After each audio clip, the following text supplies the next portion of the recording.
everybody, and welcome back to Crime and Sports. Yay! Oh, yay, indeed. My name is James Petrogallo. I'm here with my co-host. I am Jimmy Wisman. Wow, are we pumped up to be here. Fuck yes. I say it every week, because every week we're that jacked up. Yeah. That's the thing. Every week we are this excited. This is pretty awesome. We have a pile of idiocy in front of us, as usual. Pile of idiocy, and we've got an audience and people that give a shit and can't wait to hear about this. Beautiful. Thank you guys for listening to last week's episode. John Paul Sr. You heard that? This guy's a Bond villain, is he not? He's still on the lam. He's on the lam. He's out there. He's like dumping women overboard and sailing off into the South Pacific. Like, what a disaster. I had text asking me, who is it this week? And I'm like, you're not going to believe it. The guy's still on the fucking run. That's our first on the lam, which is amazing. He's a criminal mastermind, that guy. So if you haven't listened to that yet, go back and listen to John Paul, because it is a trip and a half. So much fun. It's wild. It's wild, wild. But tonight, we have a fella here. We'll call him a fella. A fella who just...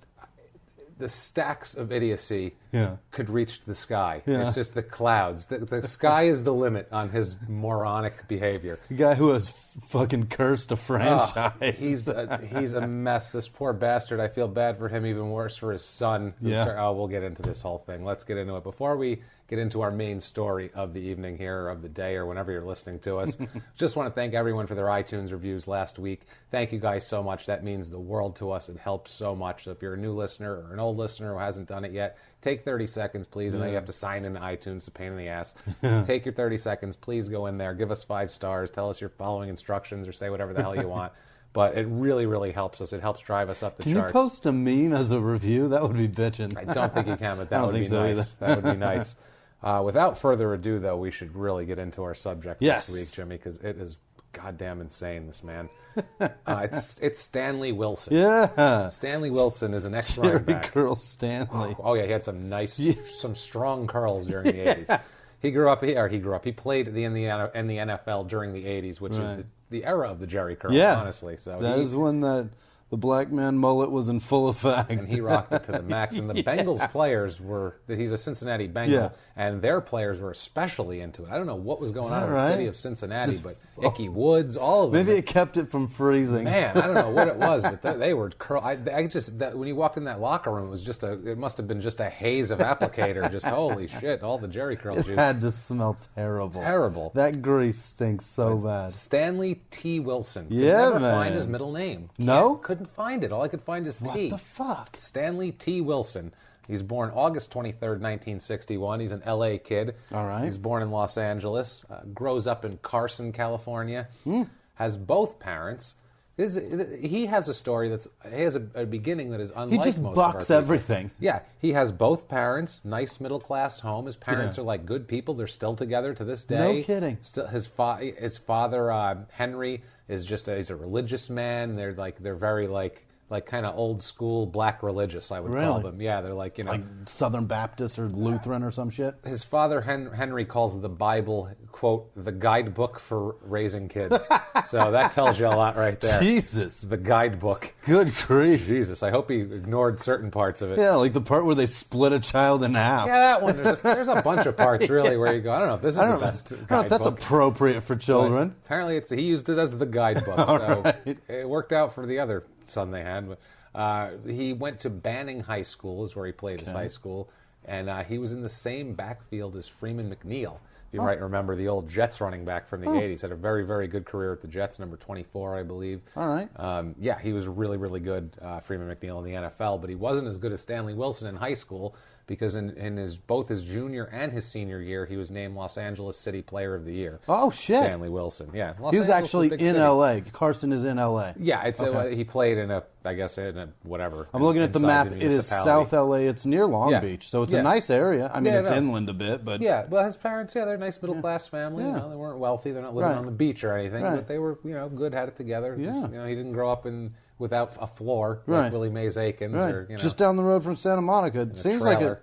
Yeah. Like Tommy Morrison. I'm sure there's some pockets of Carson that are shitty. I'm sure. Yeah. I'm sure there's like anywhere. But apparently this house wasn't a shithole. All right. It's like a nice house, well put together. Good. Families lived in the same house for 40 years. He had a solid foundation. He had a solid foundation that he took and pissed directly down the toilet. Directly down the toilet. In a very, very exciting way. And he had a brother? I believe, he had a brother. Okay. He didn't end up doing anything that we would note. Fascinating. Here. We'll let him live in anonymity at this point. He ends up going to Oklahoma for his college. All right. And then back then, too, late Sooners. 70s, early 80s, Oklahoma was a powerhouse. You got recruited to Oklahoma, that meant you were hot shit. Boomer Sooner. It was a big deal. There was no joke there. He didn't go to They're SEC, right? I don't know what the fuck they are now. Where are they? They're Big 12. Are they? I think so, or Big 10 or 12 or 14 or however the fuck many there are now. I don't know. All right. I'm not sure, but he ends up going there. Yeah, Big 12. Back then, that was a top school to go to, especially if you're a running back, because they were very... Kind of still. Oh, still, it's a good school now, but back then they were really a powerhouse. Okay. Like, that was top tier powerhouse. All right. He said he never drank ever until his freshman year of college. So he had never drank. That's a good time to tie one on. Yeah, I guess he grew up straight and narrow with his parents on his ass. Well, your dad with the fucking Bible as the guidebook for you with it. Yeah, he's like, I'm not going to drink. Yeah. Gets to college. This is what happens when teenagers don't have any fun. He goes to college. Well, that's a good way to put it. This is what happens when they don't have any fun. They end up being Stanley Wilson. When their fun is learning a new hymn. Yeah, this is the problem. Because the first time he drank in college, he drank until he blacked out. Wow. So very few, as far as I know, and like medically, very few people are capable of blackout and still operate. You have to have, you're an alcoholic if you do that. Your system's used to processing the booze. It shuts off your You have a gene alert. for that. Yeah. That's ready to... It shuts off your light bulb. Wow. But it just operates your body like on autopilot. And this lit him up like the 4th of July, man. Like... Christmas Day, it lit him up. You have no idea. He's like, this is fun. I got to do this every week. His system must have been going like a pinball machine that was paying out, or whatever it does. Tilt. Ding, ding, ding, ding, ding, ding, ding. We found it. This is what we meant for. This is what we meant for, to get wasted. This is the shit. Now, this story, too, before we get into this, I just want to give you guys a heads up of the patterns of this story and the rhythm of this story. I don't know if anybody's ever watched Oz out there, the prison drama HBO show. But on Oz, I noticed something when I used to watch this show. It's a show about prison. It's very dark, horrible things happen constantly.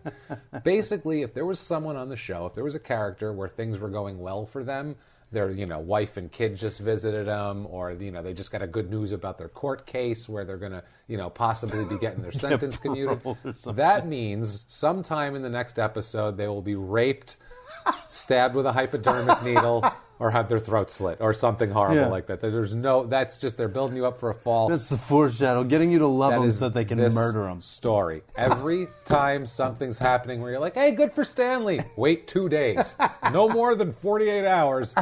He will be in a complete meltdown and fighting off police officers. It's insane. I love him already. He's wild. Has a good career in college, actually. In 1979. He had 76 rushes, 491 yards. He started in 79, so he went all 4 years. Oh, he played all 4 years. Wow. 79, 80, 81, 82. Like a good Christian boy. His junior year, he really killed it. His junior year, 1981, he had 156 rushes for 1,008 yards, which is 6.5 a carry. Holy shit. Which is a lot. 6.5 a carry is, just imagine that. Every time you give the ball to a guy. You never use third down. Good for 6. Yeah, that's what I mean. That averages a first down in less than 2 plays. That's what you want on that field. He had 14 touchdowns in his career and 3,068 yards in his college career. Wow. So he had a really good college career. I mean, he wasn't he ends up coming out and he's in the 83 draft. And we'll talk about that later, the 83 draft, and why there was other running backs that were so highly touted that it kind of pushed him down to the bottom. But before the draft, during his senior year at Oklahoma, he has a son that's born. In Carson, He's drinking California. And fucking like crazy. Oh, yeah. Stanley Jr.'s born. Oh, boy. He named his kid Junior again, second week in a row. It's like a father-son. It's the holidays we're coming up on, so we're going to do some father-son stories. His name is Junior, and as we all know from our previous episodes, if you're an athlete and you're named Junior, you're just fucked. Not a good plan. Stanley Jr. is going to get into football later, and we'll find out about his fate later Great. on. Stay tuned for the end. Because we're gonna be done with Stanley, full circle, and then we're gonna come back with Junior. So stay put, guys. He is Stanley Sr.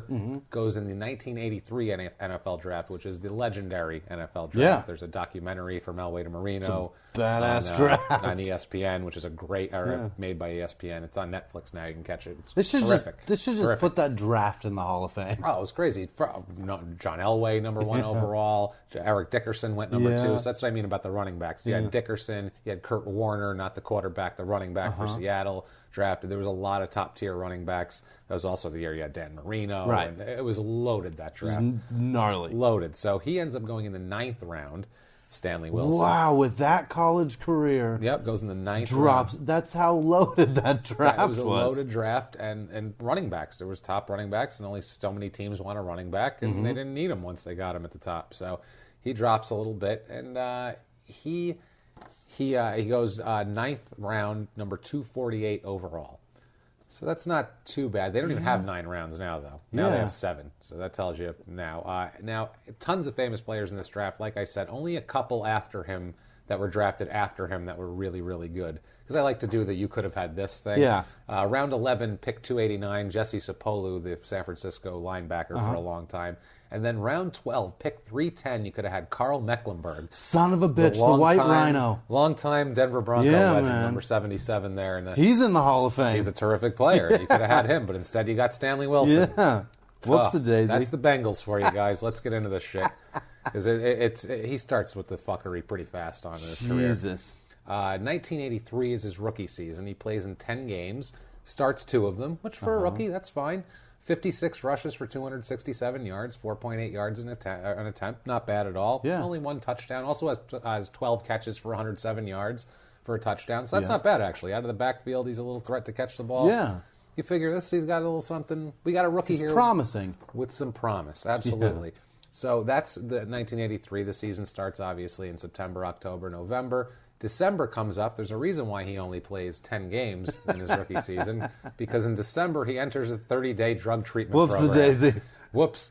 He loves cocaine. All right. Oh, baby. This guy is Eddie Johnson mixed with, I'm not even sure, mixed with... he had some promise and prowess, though, too, you know? He had, like... He did. He really could have kept it together and been an average at could have had a good 10-year career, made some money. Stick around in Cincy, you've got it made. No, not going to happen, unfortunately. He's this poor son of Eddie Johnson here, as we'll call him. Poor son of Eddie. Instead, he starts doing drugs right away. Cocaine. Right away. And says, too, when he went to drug rehab, he thought he'd be hot shit in drug rehab. He's like, I'm an NFL player going into drug rehab. But he went in his home in L.A. at first. And he said it was all celebrities, movie stars. He's in there with fucking Charlie Sheen. Yeah, lawyers and all these people. And he was like, oh, okay, I guess I'm prominent people. I'm nobody. I guess I'm just another cokehead. Never mind. So this continues. He goes in and out of drug rehabs basically all of early 1984. Wow. They think he has it kicked in the early summer of 84. They think he's doing well. Kicked. I thought you said kit. Like, no. They like he's in rehab and he's got a kit in his duffel roll or something. They think he's doing okay. Yeah. You know, everything's going fine. August 1984, though, he has a little relapse again. Of course. This is the end of the preseason. He enters a drug treatment facility for 30 days at this point. You know, obviously things are going rough. So once he gets out of that, though, he's ready. They let him go right pretty much from drug rehab to the season, which... This is the NFL of the 80s, this too. Is the NFL you know, it's of the like 80s, they have to get the talent back on the field. They're all silver-haired middle-aged women. They're like, I don't give a shit who he kills, murders, robs, or maims. I need him making money for me out there. Now you let some air out of a ball, and they take it to the Supreme Court until they can keep you out of the league for 4 games. That's what I'm saying. So in 1984, he plays in 1 game. Wow. Has 17 rushes for 77 yards. It was 4.4 per carry. Damn fine. And then he is suspended for the rest of the season. Wow. For more constant drug use. October 30th, 1984, he's suspended indefinitely. They don't even know how long. It's like, go away. You have got to just... Get out of my sight! Fuck off for a couple of minutes here. It was like a parent with a kid. It's in depth. Just go away! Go in your room. I don't even know what I want to do with you right now. I'm not even sure what the punishment is. I just know that I'm going to punch you if you don't leave. That's it. It's one of those things. Not a peep out of you. Not a peep out of you. So, November 2nd, 1984, now a couple days later, the NFL orders Stanley to undergo drug evaluation. basically to see what his fucking problem is. They want to check him into a hospital. He's not allowed to play again until he completes any prescribed treatment. And it's also under the thing, basically, if they let him back in the league and he fucks up, then they can do whatever they want to him. They know he's got a major problem. Yeah, this is he failed a drug test the week before, is what ends up happening. He comes back one game, and he fails a drug test already. He fails a drug test, and he's going through the whole thing here. Jesus. And now we have our first silver-haired middle-aged white man statement of the day, Paul Brown, who I believe is the son of the original Paul Brown, who started the Browns and then went and started the Bengals. Let me ask this question real quickly. What do you got? Have you ever done coke? Once. Okay. It was horrible. That's my the worst point. thing ever. That's my point. It's a terrible fucking thing. What is it about that drug that somebody can do it? It's got to speak to you, man. It's got to, because you just worked your balls off your entire life to get into college. You worked for 4 years, worked your ass off every day running in the hot Oklahoma sun. And this is nothing. And then you get drafted and you've got a coke problem. Wait till you hear what the things that coke robs him of later. Wow. That's just amazing to me. That drug is so terrible. It's not even a good one. To me, it's the worst because to me, I'm like a high-strung guy anyway, as you guys can probably tell from I'm a high-strung guy, so that made me times 10. I was like, oh, God, I hate myself. The worst thing ever. It was a horrible, horrible experience. Never again. I did it with I put it on top of marijuana and smoked it. They call it snow caps. And so you get stoned and you're chilled out.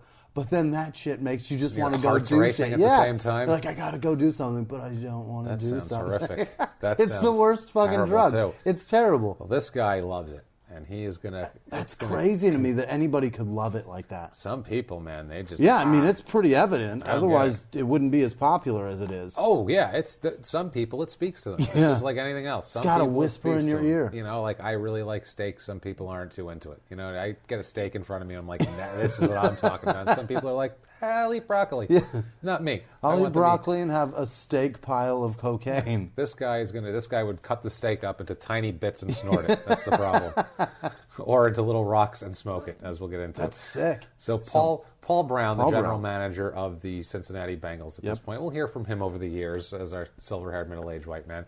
He says about Stanley, quote, this is on November 2nd, 1984, by the way, quote, Stanley's an excellent player, but we're not going to play a player who is involved with drugs. Stanley completes the program successfully. That's not the problem. The problem is he can't stay away when he gets out.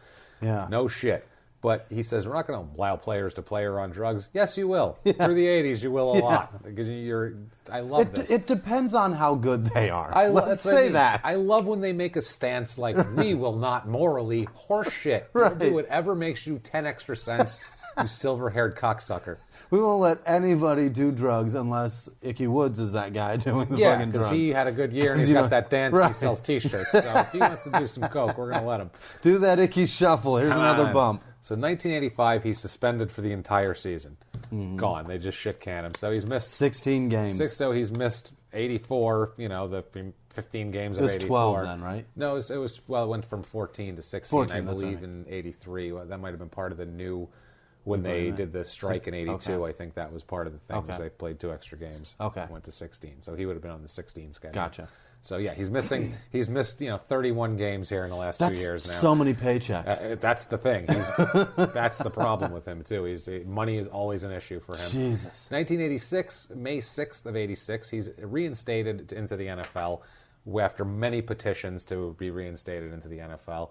He's gone through all the rehabs. I'm good now. Yeah. He's doing the I'm good now. I've been through all these rehabs. Look, guys, I have my shit together. Jump through your hoops. I jumped through all your hoops. Everything's good. And the league actually, they're thinking about it, and they reinstate him. So they believe Unbelievable. him. They believe him. 1986, plays in 10 games, has 3 starts, 68 rushes for 379 yards, 5.6 per attempt.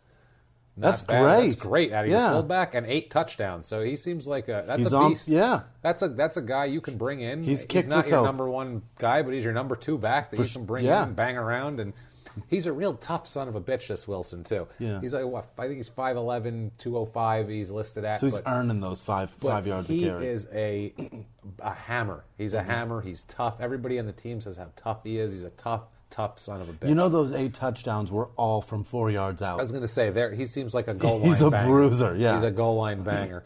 Now, May of 1987 comes around. This is before the 1987 season. This is before training camp even starts. He still has to get tested all the time, basically. He's under special rules where he eventually gets tested 3 times a week, which is a shitload of drug tests. Now, Sam White, who's his coach of the Cincinnati Bengals. And later ended up being the head coach of the Titans?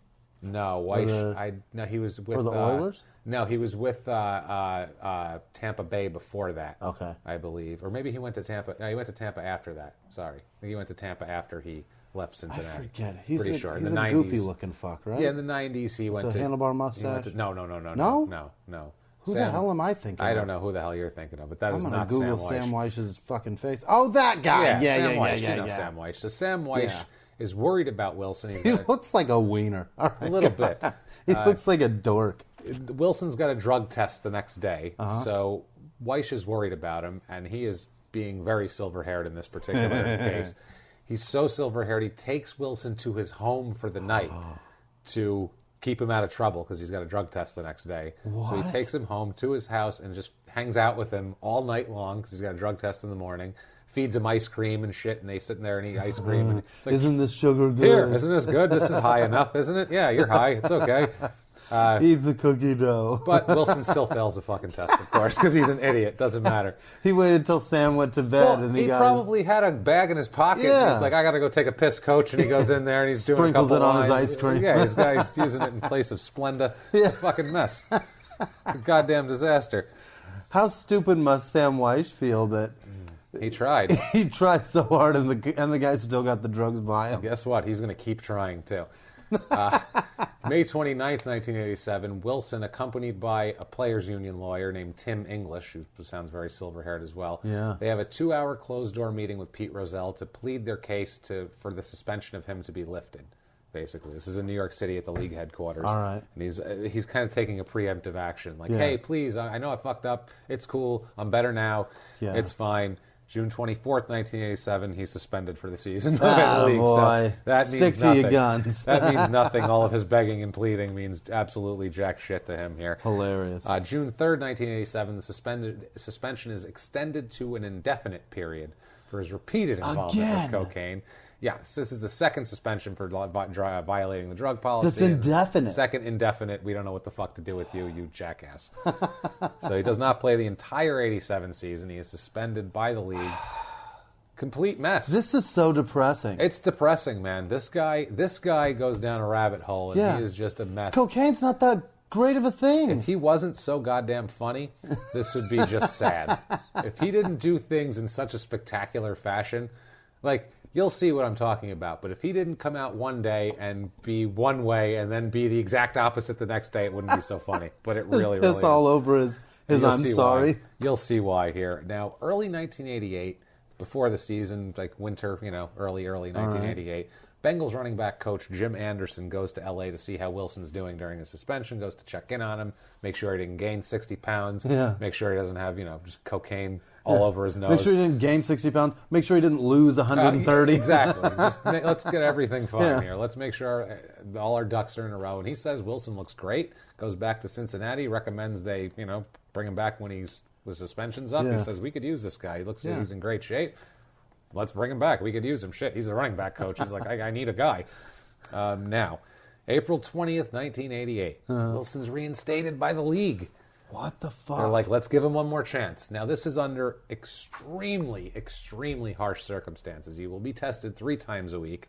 Basically, they say he doesn't have like normal parameters that the other players have. It's basically if they suspect him fucking up, he's gone forever. That's the deal. They don't need a failed test. They don't need anything. They need to have any suspicion of involvement with drugs. That's a last chance agreement, man. That's it. That's all you've got. This is his 3rd strike here we're talking about. So that's what it is. Now we have it in their own words here. I can't wait. General love of cocaine. Oh, Jesus. He is a talker. We have a lot of in their own words from him. I'm fueled by coke. Most of this makes no sense. Most of his shit makes no sense. Or like the second half of his statements are contradictory to his first half. This one actually makes sense though, because it's his love of cocaine, his purest love in the world for him. He says in their own words, quote, "Cocaine is seductive, man. Mentally, you're not convinced it's hurting you. but I don't think about the end of my career if I use again. I think about dying. So he knows he can't. He doesn't just do some cocaine and have fun. Right. He's balls out. But he's a blackout drunk. I'll do all of it. Yeah, I'll do all the coke. He's a guy that, I'll just do all the coke, and I'll be out at 3 a.m. looking for more, where He's everyone that else guy is going to bed. He's that guy when he calls his dealer, and his dealer's like, "How much you need?" He goes, "All of it." How much do you have? What do you have? What are you talking about? Obviously. How much? Yeah. All of the coke. I want all of the coke. Hold on, just reaches in his pocket. I have this much money, and just hands him a How handful. much does this buy me? Just balls of balls of hundreds. Here, give me Here's all of my it. game check. How much please. does that give me? He's treating his coke dealer like a check cashing place.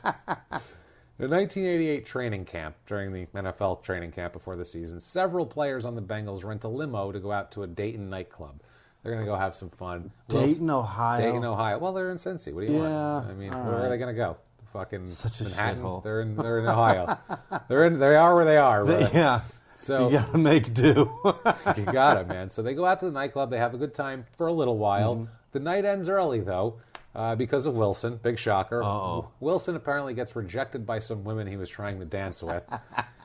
And the players said he started, quote, getting physical with them at that point. He's pulling a Marlon King and grabbing him going, "Don't you know who I am, bitch? I've been suspended twice for cocaine. Don't you know me?" With his coke dick all floppy. Jesus Christ. So his teammates have to escort him out of the establishment, and they all go home and call it an evening. Get your floppy coke dick out of here. So he cannot be... Substances just do not agree with him, No. as we'll find out later more. Anything he does is just going to completely eviscerate any chance of success. Do we he ever has in get a anything. quote from his parents about this? Not I want one particularly. so bad. All we get is, "I use the Bible as a guidebook." That's all we get. Damn it. That's it. Because I want to know what the fuck they think of all of this They at this just point. shake their damn Just heads. sitting there shaking.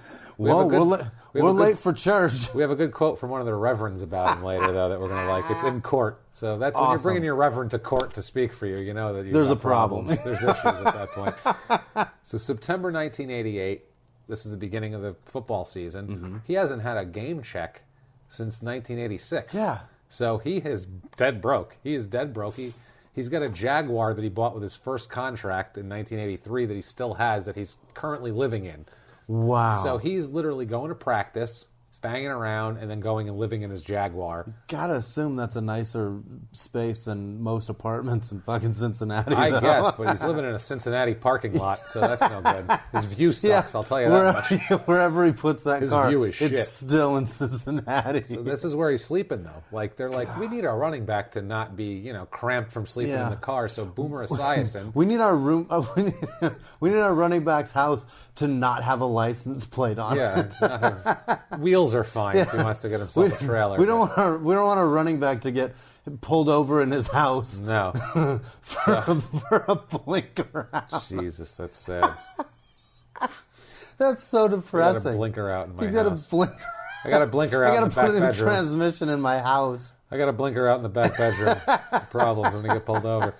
So Boomer Esiason, the team's longtime quarterback, and I believe he's an analyst somewhere at this point. Yep. He paid for Wilson to stay in a hotel. He paid for him, checked him into a Westin hotel, and said, "Fucking here, idiot. It's a nice place. You need a bed." Yeah. For Christ's You sake. need a toilet. We have a game tomorrow. You can't shit in a cup anymore. This isn't going to happen for us. This is not going to work. I don't know what the hell he's shitting in. He's shitting in a thirst buster. That's what he's I don't shitting know. in. I figure he got his shitting done at the stadium, Yeah, at the you'd practice hope so. facility. They're like, "Come on, guys, practice is over." He's like, "Hold on, coach. I got to clear something out quick." Can you imagine though walking into a gas station bathroom to piss, and like you're peeing, and you're like, "Is that the running back of the Cincinnati walk Bengals in, washing his armpits in the bathroom? It's cloudy with Jerry curl applicator. You're like, "What's going on in here?" Is he washing his armpits in the Hold on, sink? you wave away the haze. You're like, "Is that Stanley Wilson over there?" That's hysterical. So 88 season, through the whole season, he's known for his erratic behavior and falling asleep in the players' lounge at the stadium all the time. Yeah. Erratic behavior and Falling asleep. and constant day napping. What does that sound like to you? Sounds like somebody on coke. It sounds like someone on coke. Yeah. It sounds like someone who's like, "I can't wait to get out of here and get some coke in me." He's frequently brought into Coach Weich's office, and basically they said they had the same conversation every time. They'd bring him in and be like, there's something fucking wrong with Stanley. And they'd bring him in, they'd sit him down, and Coach Weich here, like a silver-haired middle-aged white man would, he sits him down and says, is there anything here that I should know about that's going on? And Stanley would say no, and they'd go, okay, carry on. And he went, there's nothing I should worry about, right? Yeah. And Stanley goes, nope, all right, all right, fine. Carry on. Carry on. Grab your playbook. So 88 is a great year for the Bengals. Yeah. It's a magical year for the Bengals. They go to the Super Bowl Haven't this had year. one We'll get to that. No. They go 12-4 in the regular season. Wow. And Wilson is actually relegated to a... They were 12-4 that year. They killed it that year. My God. That was Ickey Woods' rookie year, running back, and he had a monster year. I don't know if you guys are too young or anybody who remembers, or you might know him because he's been on a commercial recently doing the Ickey Shuffle. Woo! It's the dance where he basically kind of hops to the right 3 times, hops to the left, and then throws something on the ground. That's the dance. And then in the 80s, spins around. we were excited about that. Yeah. We were like, look at him. That's a big deal. Jerry Curl juice dripping off of him in the breeze, and he's just spinning and dancing. We're like, all right. But still, Wilson has a damn fine year. His average per rush is down a little bit, but he plays in 15 games. That's great. Starts 6 of them. 112 rushes, 398 yards, 2 touchdowns. He's a solid number 2 or 3 because they also have Brooks, the other running back. Utility guy. He's a utility guy. He's a big banging fullback, and they like him. Chris Collinsworth, who is a teammate back then and current... I fucking hate that man. He's one of my least favorite announcers, a current NFL analyst. He is my least favorite announcer. He's going to come up a few times. He treats also. his job, I've said it a million times, he treats his job like it fucked his wife. I hate him so much.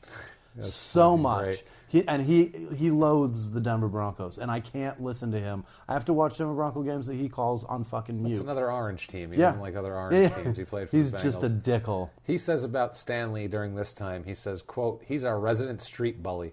Stanley brings an edge to our offense. Awesome. So he goes around and he's the guy that you don't fuck with. They said like in camp, like rookies would try to, make a name, for themselves, and they try to hit him, and he'd go, you ain't going to make the team on me, big boy. Keep trying. He'd say, I'm not the guy to try to hit. Go hit someone you're going to knock down, I do basically. coke, motherfucker. Yeah, I'm a big coke-headed man with a mullet and a Jerry curl, and I was raised with the Bible as a guidebook. So I will fucking thump you. God damn it. I sprinkle cocaine on Frosted Flakes.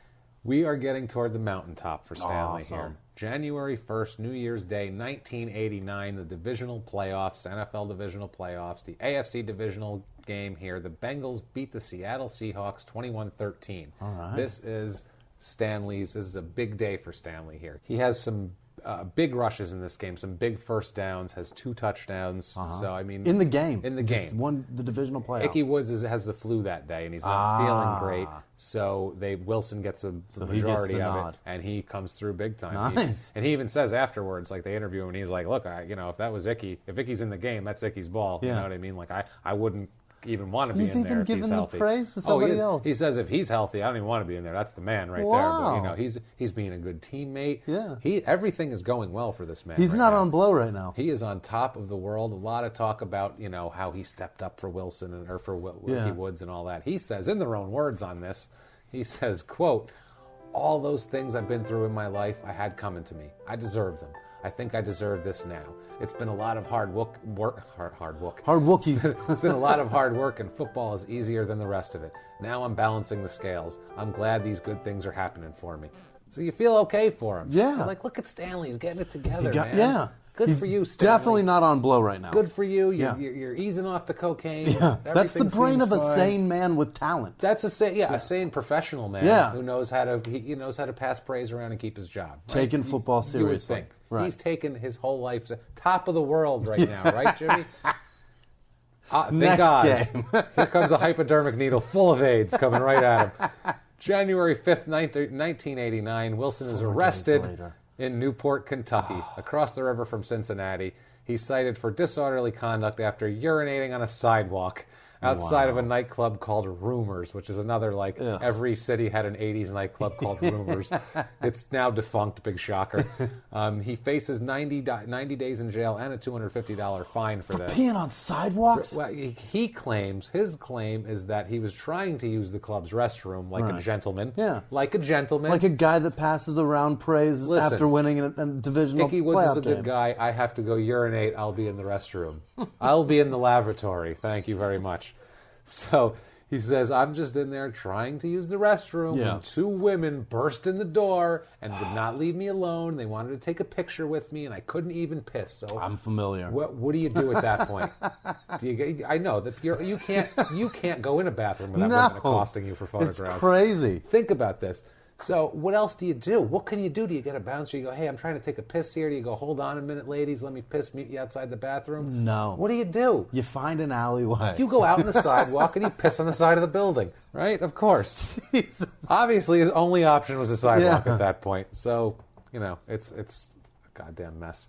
So we come to we're Super Bowl week now. They have they beat the Bills in the championship game. Wilson doesn't really do much, but they end up going to the Super Bowl. They're in the Super Bowl. The Bengals are in the Super Bowl, Unbelievable. which is unfathomable now if you ever pay attention to football. So, January 20th, 1989. This is the Friday before the Sunday Super Bowl. So this is 2 days before the Super Bowl. All players are given drug tests on this day. This is a thing. Make sure we got no drugged-out players in the Super Bowl, okay? This is what now. There's an article here. All players are drug tests. We'll get into the drug test later. Wilson passes this drug test, as do all the other players, and we'll get into something fishy about that later. Silver-haired middle-aged white man tampering with somebody had a Whizzinator, possible Whizzinator. So the 2 days. There's an article called quote Bengals Wilson glad to be back, and he holds a press conference.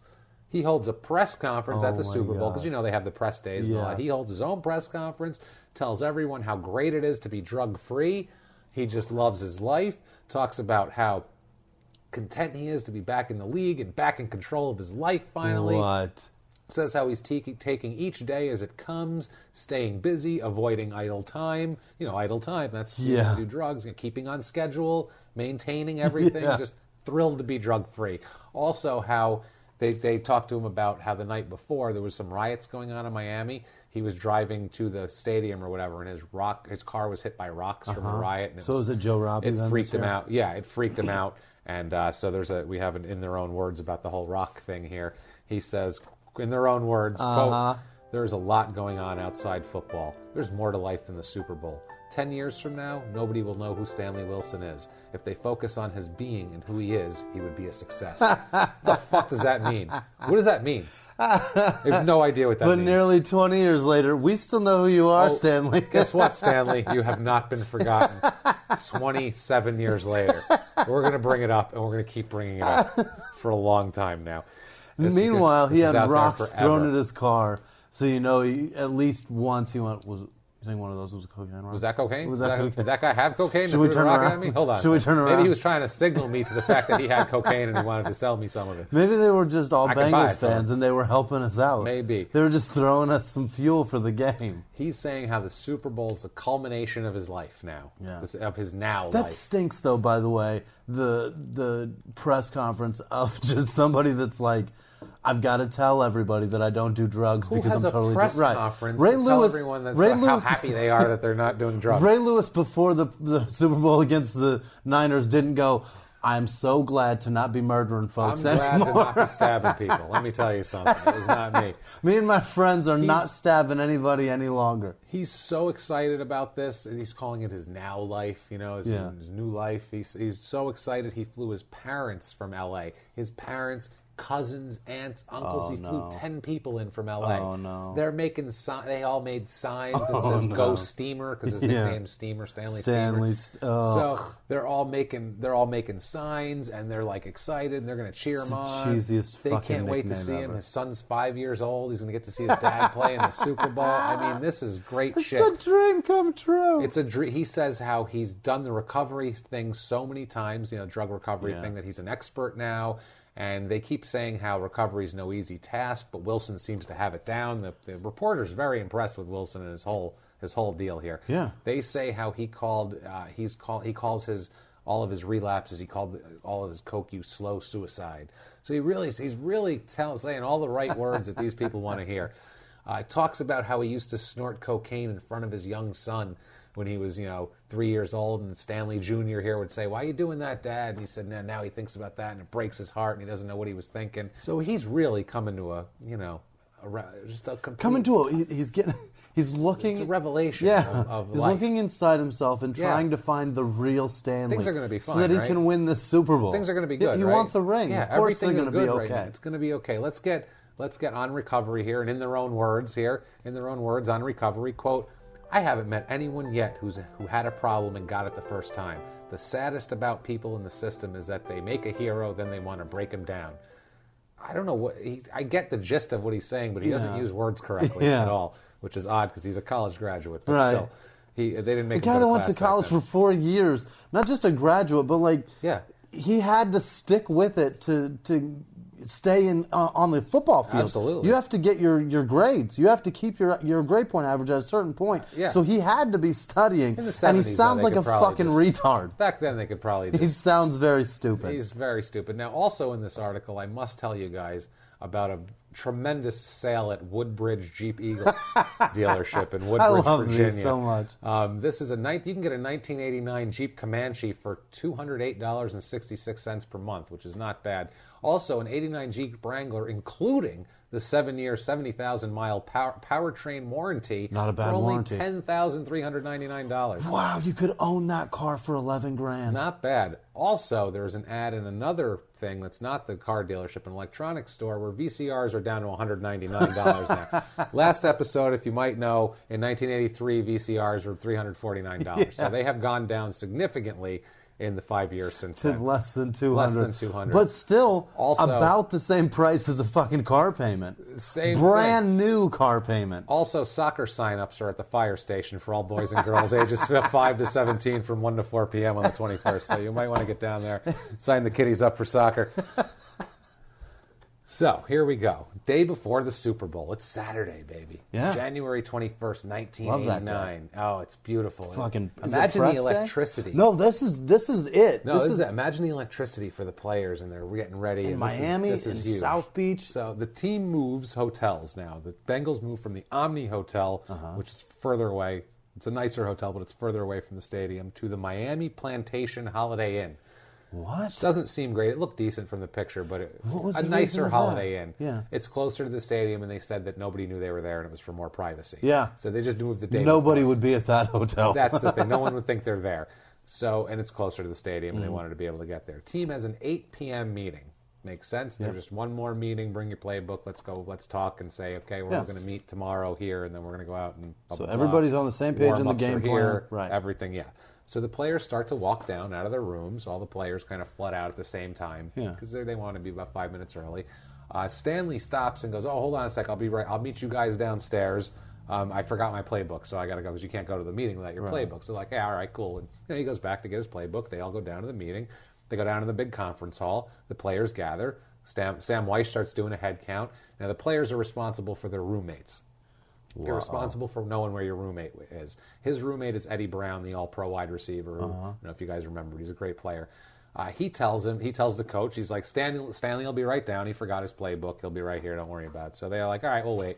We can't wait. Let's wait till everybody's here. Right. He's fucking Stanley's 10 minutes late. So they wait 10 minutes. They wait 15 minutes. They're sitting there like, where is this fucking guy? So Weiss tells the team, hold on a minute. I'm going to carry on. I'll be right back. I'm going to go see where this fucking idiot is. He takes off.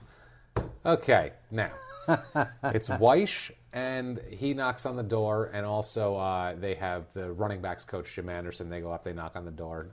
Wilson won't answer. Now, his teammates saw him go in there. They know he's in there. They're like, where the fuck is this guy? He's not found anywhere else in the hotel. So they're like, where is this guy? He won't answer the door. They hear the TV blaring in there, blaring loud. They're like, what the fuck? He won't answer the fucking door. So like, what do we do? So they go and get their the head of security also. They brought a guy. They brought the Cincinnati police chief with them to be their head of security. Police chief? Yeah, Lawrence Whalen, who's the chief of police in Cincinnati. Holy is shit. Going down to help the team out with security, whatever. So they get him, and they also get the owner of the place, Dave Katz, this guy. They get him. He lets him in with the key card. The owner of the Holiday Inn. The owner of the Holiday Inn, David Katz. So He lets him in. David Katz sounds like a Florida hotel owner, too. He really does. A Holiday Inn owner. Like, fucking I keep palm it clean. trees on it's his clean. shirt. It's okay. It's not bad. There's nobody poops in my pool. Let's We just say that. had it sprayed. We had it sprayed. There's no bugs. It's wonderful. So It's wonderful. it's wonderful. So they end up.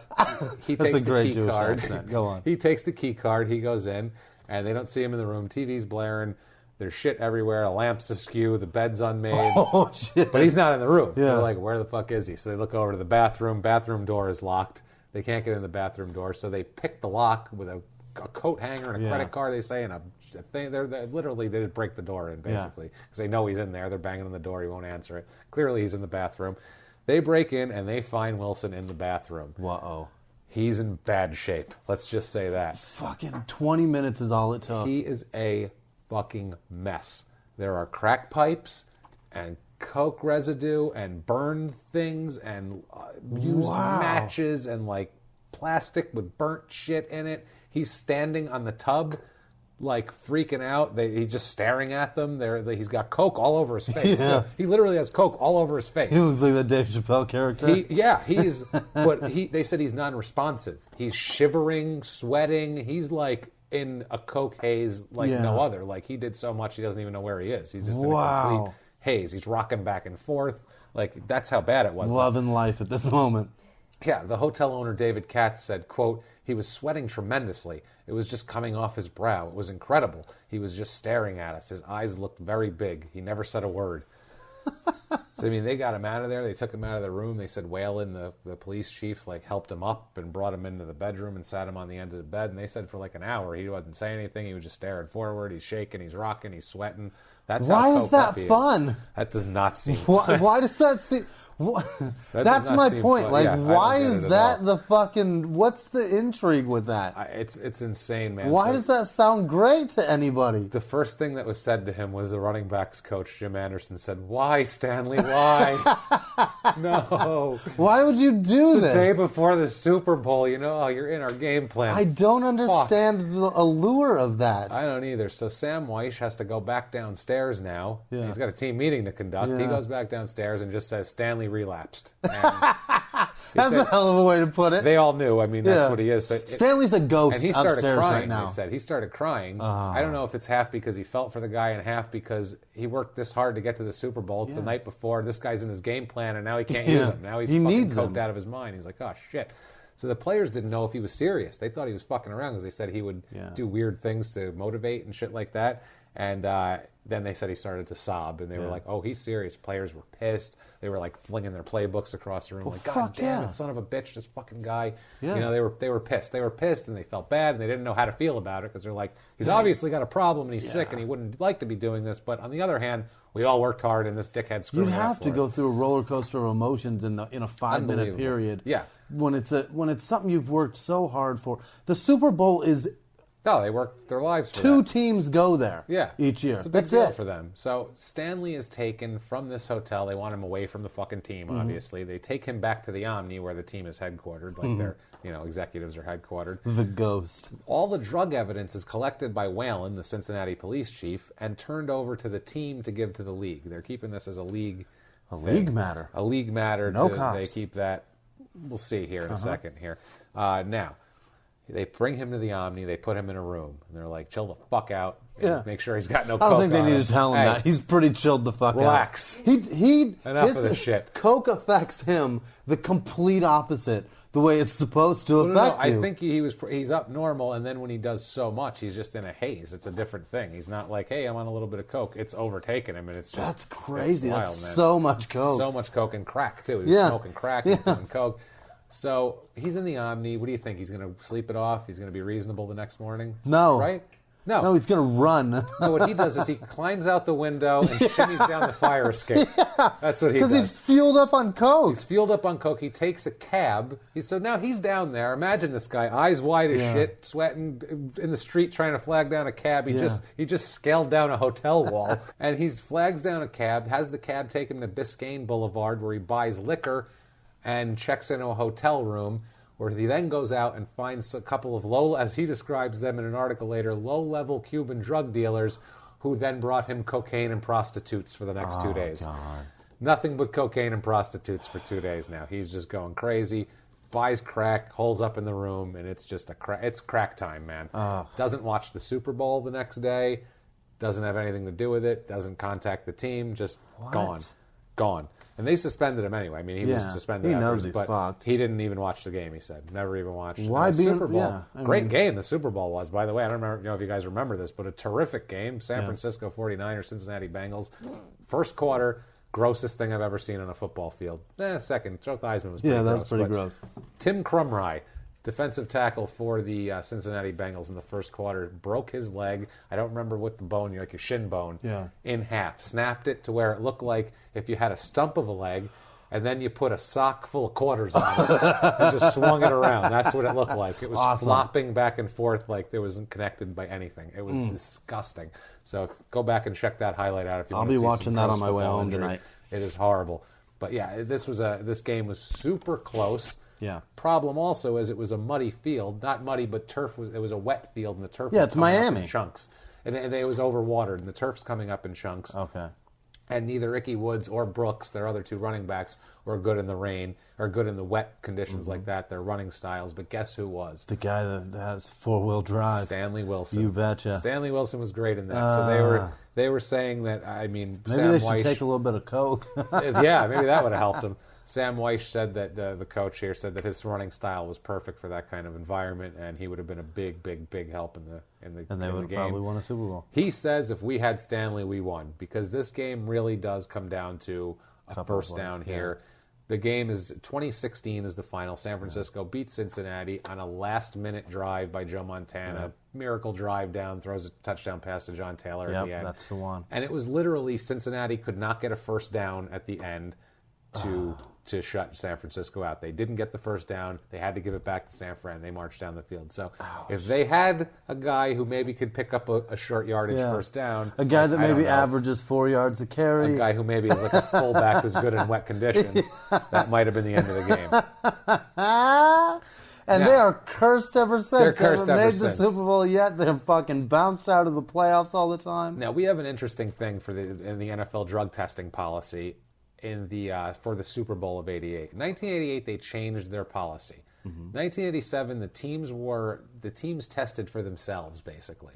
So some of the owners were like, hey, I don't trust that Al Davis is going to make sure his players aren't on top. Like, I don't know. We don't trust Al Davis for fuck. We don't trust that some of their player owners aren't going to Al Davis is dead now. I still don't trust that motherfucker. You don't know if they're going to need a guy and whatever. So for the Super Bowl game this year, they go back to the old system of that, because in '88 they switched to it's all league controlled. Now for they the have Super a contractor do it, right? Yeah, for the Super Bowl though, they go back to 1987 and they say everybody test themselves, right? So they send the responsibility for testing the Bengals player went to the team trainer Marv Pollins. Okay, now former Cincinnati Bengal linebacker Emmanuel King said that during his test, Pollins told him, quote, "Bring me back some piss. I don't care whose it is." Unquote. Which I have never been told by a man, "Bring me back some piss." That's amazing. That sounds like the best out of context quote ever. Sounds like a guy that just needs a job, and he's like, "Just bring me some piss. Bring me back some piss. I don't care whose it is. I'll test anybody's." Now, Pollins denies that this happened. He said it's, quote, "not true, no way." Says that he watched King produce his specimen, which sounds worse than "bring me back some piss." Produce a specimen. So, yeah, but they're saying that this was like a thing with them, though, like the drug testing was shady and maybe it wasn't all that good, or maybe Wilson could have slipped a shitty test by him. Somebody else's. Or some of the other players also, because we're going to talk about what Wilson says here now. Because everybody wants a ring. That's why. Yeah. So the next day, the league goes public about Wilson. Because before that, Sam Weish, when they said, "Hey, where's Wilson? And how come he's not eligible?" He just said no comment. He wouldn't, before the game, he'd say, "I have a game to plan for, no comment right now. I'm not going to talk about what happened with Stanley." They wouldn't say anything about it. Wow. So, but now he's going to say something about it, or they're going to, they want to know. Disclose it. Yeah. They won't give details. They just said that there's a possible suspension. He was ineligible for the Super Bowl. We won't give details. Commissioner Pete Rozelle, who silver-haired scumbag as they come, he's a comb-over scumbag, but we'll give him silver-haired for now. He says, quote, "We are pledged to confidentiality. You can be certain I will meet with him, but I do not know when. That's all we can say because of confidentiality. Also, too, we don't know where the fuck he is. Also, too, we can't find him. And it's true. Hey, if you guys know where any hookers are, tell us where they are so we can maybe... At this point, he's in a Miami hotel room fucking hookers and smoking crack and getting Cuban drug dealers to bring him more. So the NFL spokesman, Joe Brown, would only say that it stemmed from Wilson missing a team meeting. That's what he would say. And so the press had no idea at this point. Bengals president John Sawyer said, quote, "You wonder what the future of this fellow is. Historically, you know, it's not successful, but you always hope." Also the future of your organization. Pretty sure he's just going to keep fucking up. Yeah. But you never know. Yeah. Let's keep an open mind here. What do you say? Wow. Yeah, that's what I'm saying. So January 23rd, same day, it's the Monday after the Super Bowl, Wilson contacts his lawyer, James Kidney, and just tells the secretary, doesn't even talk to the lawyer, just talks to the secretary and tells her, "You have to let my family know I'm alive," and hangs up. This is Stanley Wilson. "Look, you got to let my family know I'm alive, all right, click, bye." That was it. Just let my mom know I ain't dead. They're in Miami still. His whole family was there to watch the game. They don't even know where the fuck he is. So not only did he leave his team in the lurch, his mom and dad and his cousins and all these people are like, we don't know where the fuck this guy is, man. So what's going on? Sounds like somebody just came out of a coke haze and was like, what day is it? Later on that Monday... I missed the Super Bowl. Yeah, did I miss the Super? Shit. My parents think I played in that game. They were at the game. They know I wasn't there. Somebody call and let them know. Yeah. Am I dead? I'm not dead? Okay, call them and tell them. So Sam Weiss says, quote, "Stanley Wilson didn't screw up. The cocaine overtook him, and I don't know, but that our country is going to hell in a handbasket, and we don't know it. This is a symptom of it. I still love the man. Football is over for him now, but the rest of his life is not. I'm still pulling for his life." So it sounds like he did screw up. Yeah, he did. That's somebody that has some care for the man, though. He does. He really does. He has care for him, and I think he just saw him as like this kind of a sad case. Yeah, basically. He feels bad for him at this point. He leaves here and meets up with his parents in Miami, and his parents take him and fly him back to L.A. and check him into a rehab center. Call. So he goes right from there to rehab in L.A. And at this point, I still feel bad for him, even though I mean he's fucked up enough to where you shouldn't feel bad for him. No, I feel bad for him. But he missed out on the game. On the reason he plays football. He screwed that up. But I just love how he had a huge press conference and then the next day did that. This is what I mean. Like, anytime things are going well, that means it's going to go bad quickly. He can feel time running out. Chris Collinsworth, another quote from him, he said, quote, "Stanley Wilson is as tough as any human being I've ever known in my life. And if it can whip Stanley Wilson, it's going to whip everybody else too." Wow. So basically he's saying cocaine's will fuck you up. Stay away from it. Cocaine will get you. Now, Wilson, this is January 27th, 1989. Wilson's lawyer, Reggie Turner, another one of his lawyers, says that the Bengals may have contributed to his pre-Super Bowl meltdown. Says that they failed to closely monitor his, quote, non-football activities.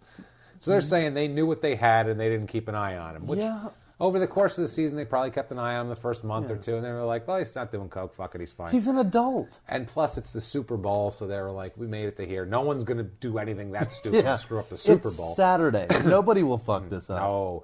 So Turner says that he didn't totally blame the team, but he says that they didn't follow certain aspects of his rehab. Wilson was supposed to check in with team running backs coach every time he did a, quote, non-football activity. And he didn't, and they didn't follow up on it. Hey, coach, smoking some crack. Okay, have a good one. What kind of shit is that? I'm going to go turn myself into a zombie in room 23. Yeah. Come See on you later, by. Coach. Room 22. I borrowed Dan's.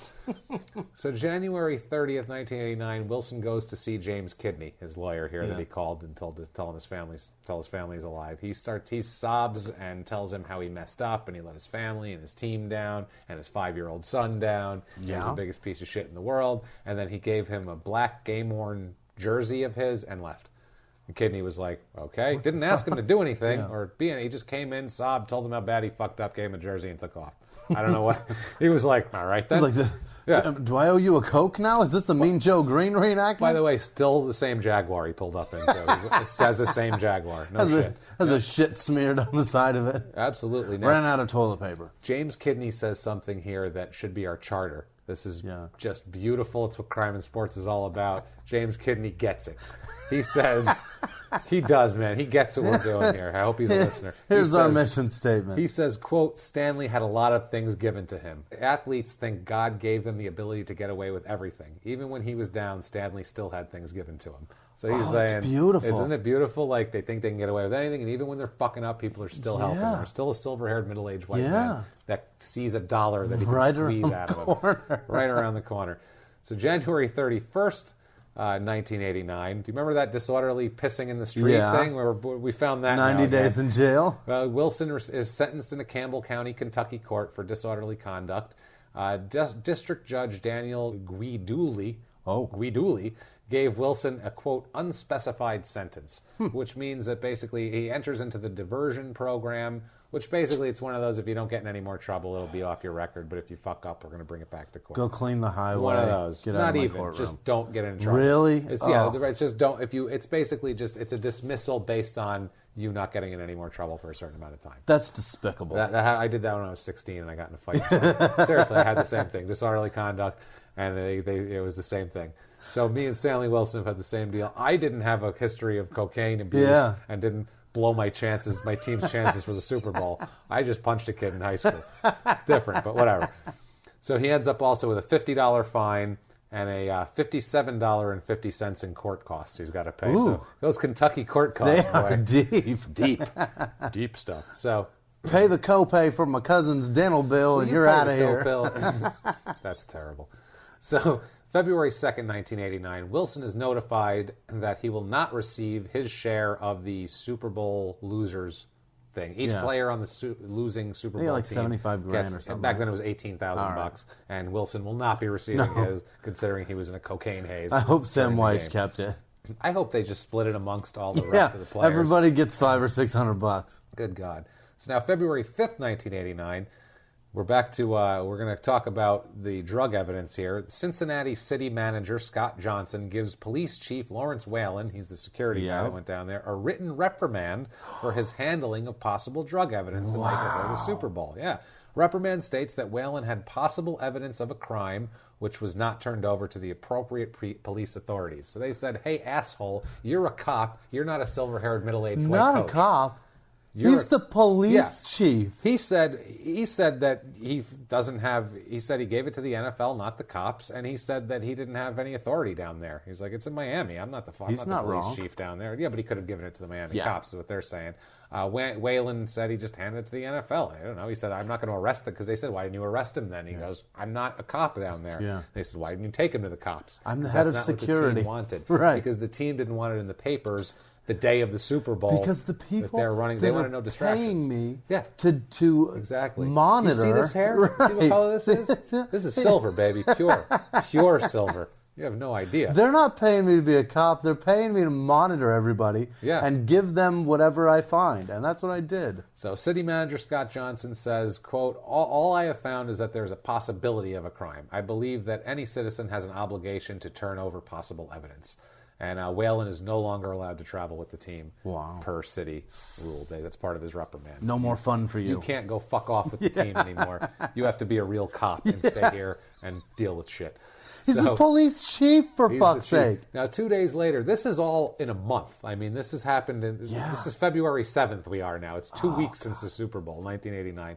Wilson is telling the press that he has a meeting scheduled with the league to try to get reinstated. The league denies anything like that. They're like, what the fuck is he talking about, basically? He's just out yapping. Article about, there's also, too, in this is great, there's an article next to this article in this paper from 1989 about a huge prostitution bust in Cleveland where several Cleveland athletes were named by the madam in her book, including Bernie Kosar and our buddy Mel Hall. Yes! Go back and listen to Mel Hall, the worst man alive, question mark? I don't remember what episode it was, but listen to Mel Hall. He's a fucking mess. He was named too. So now, February 1989, Wilson sells his story to Penthouse Magazine. What?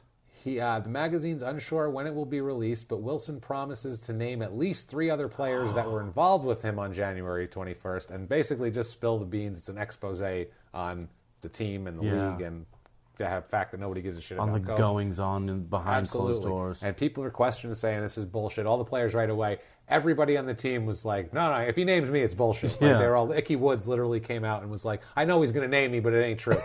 He literally said that. I know he's going to name me, but I'm not sure, and I might sue him if he does. Like, hilarious. It was funny. And that stinks of Larry Flint. That's the kind of guy Larry is, where he's just like, I'll give you money if you do something dirty. But he also wants true dirt, Larry. Yeah, Flynn, too. yeah, He yeah. is like that too. He likes hypocrisy. He likes to expose hypocrisy. And I think that's what he's doing. He's not here. into getting sued, but if it's true, he'll take it. They do end up holding the story for a little bit too. Really? I'll tell you how it keeps going on and on. But we have an in their own words on this on the story, and everyone's saying he's a liar. He says, "Quote." Because I'm chemically dependent doesn't make me bad or incapable of being honest. I know I'm being honest. The players involved know. I'm comfortable with myself. Fuck you. I know who was snorting coke next to me, goddammit. Shit. Now, Reggie Turner here, his lawyer, says that, quote, other people are involved. For me to say other players strikes a negative chord, but that's the reality. They're like, hey, look, this is the deal here. Wow. And Reggie was the guy who helped him sell, Reggie Turner's the guy who helped him sell the story to Penthouse. The rumors are between $200,000 and $250,000 he got for this story, which is fucking huge. Yeah. Which is a season for this guy. Fuck your $18,000 game check. And he needs it, man. So March 1st, he's checked into another drug rehab in Inglewood now. He came out, went back in. Now, the Bengals on April 24th, 1989, they put in a big press thing out where they deny Wilson's claims officially, and they're like, because the contents of the article start to get leaked out into the world a little bit. And so GM Paul Brown, silver-haired middle-aged white man number 1, says, quote, this is the first time I've heard of anything about it. So what? It's the case of a guy who has ruined his life, and if you want to ruin someone else's, I don't put much credit in an agent who's trying to sell someone's story. So he's like, they're just full of shit. Yeah. My players are all clean except for that one, and we rooted him right out. Bullshit. So May 15th... You didn't root him out, by the way. He rooted himself out. Yeah, it wasn't too hard to find. He turned himself into a powder zombie in a fucking Holiday Inn. And he's saying, like, everyone... There was other people on coke and on that night, and the Weishes, all the Bengals officials are like, everybody else made it to the meeting. Nobody seemed high, but maybe if they knew how to not do all the coke and how to do a key bump and go down to the meeting. We'll get into that also. So May 15th, 1989, Wilson is suspended for life by the NFL. For life. He is allowed to apply for reinstatement after 1 year, but for right now, it's a life suspension. League spokesman Joe Brown said, quote, in order of Wilson's history, the permanent ban cannot come as a surprise to him. Yeah. Which, he had to have expected this shit. May 17th, 2 days later, there's articles everywhere called, quote, Bengals back ban of ex-teammate. And they're saying the teammates are great with it. Pete Rozelle sent a letter to Wilson saying that, this is a permanent ban and he's fucked, and he knew what he knew. Like he said, he knew what he was getting into. He knew that the conditions of being reinstated to begin with on this round, where you fuck up at all, you're out for life, blah, blah, blah. Wilson says that he shouldn't be banned because no one tested him after the incident, so they don't know that he was actually on drugs. That's his story. He's like, they came in, there's crack rocks, crack pipes, I got cocaine all over my face, and I'm sweating and shivering, and I went on a 3-day crack binge, but you can't prove that. No one took my piss. That is amazing. Now, Marv Collins is like, just bring me somebody's piss. I'll test it. I don't care. So that's amazing. Rozelle says that since he's been to rehab twice since January, that's pretty much enough proof right there for him. And they said we didn't need, that part of the thing was we don't need a drug test, any evidence of you falling off the wagon, and we're shit-canning you. And going to rehab twice in 6 months is good evidence. That's a good point. Yeah. They said the original ban was lifted, quote, under conditions which both you and your representative explicitly acknowledged and agreed to. Yes. You knew what you were doing. You fucked up anyway. Take a hike now. So same article here. Icky Woods, this is the time where Icky Woods says, I know Wilson's going to name me as a participant, and I didn't do it. And he says he's got a quote about the lifetime ban, too. This is funny because he's like, sounds like he's got to be on the team. He doesn't want to say too much shit because he doesn't want Wilson to. Yeah. It's very touchy with the situation Woods is in here. He says about the lifetime ban, quote, I'm not saying I'm glad about it, but I do feel the man is getting what he deserved. The league and the Bengals gave him a lot of chances to straighten up, but he's obviously very sick. Maybe this will help him get back on track to a complete life. Or maybe not. Or maybe not. And let's just go ahead on a limb here. We'll say it didn't. May 27th, 1989, he gets out of rehab, and now he ends up going to Phoenix, where he lives in Phoenix, continues his rehab in some outpatient thing, and he's bagging groceries for a living. Holy so this is 5 months after he should have been the star of the Super Bowl, or a star of the Super Bowl. He is bagging groceries. He's working at an Abco or some shit somewhere. He had to snort a shitload of cocaine and smoke a bunch of crack. May 27th, 1989, the Bengals tell their players that in case there's any legal fallout from the Wilson story, if you guys are investigated by police, we're not getting you lawyers. You can pay for your own lawyers. Because they went to the team it out yourself. And we're like, hey, this asshole's a guy you hired, and he's doing this. Pay for our lawyers in case there's anything from that. And they went, no. Nope. Paul Brown is notoriously the cheapest man in football, by the way.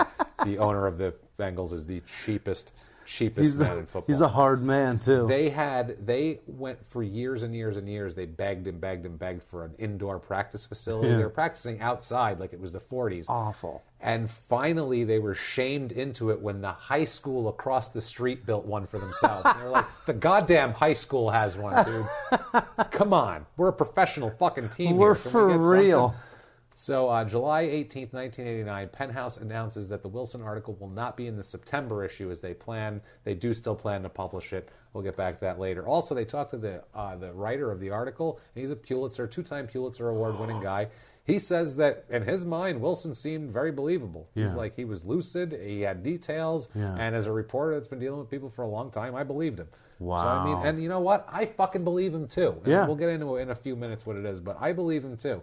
He claims that, we'll get into it right now, January 1990, all the details leak out because Penthouse is going to publish the story in February of 1990. Awesome. So January of 1990, it's all everywhere. out.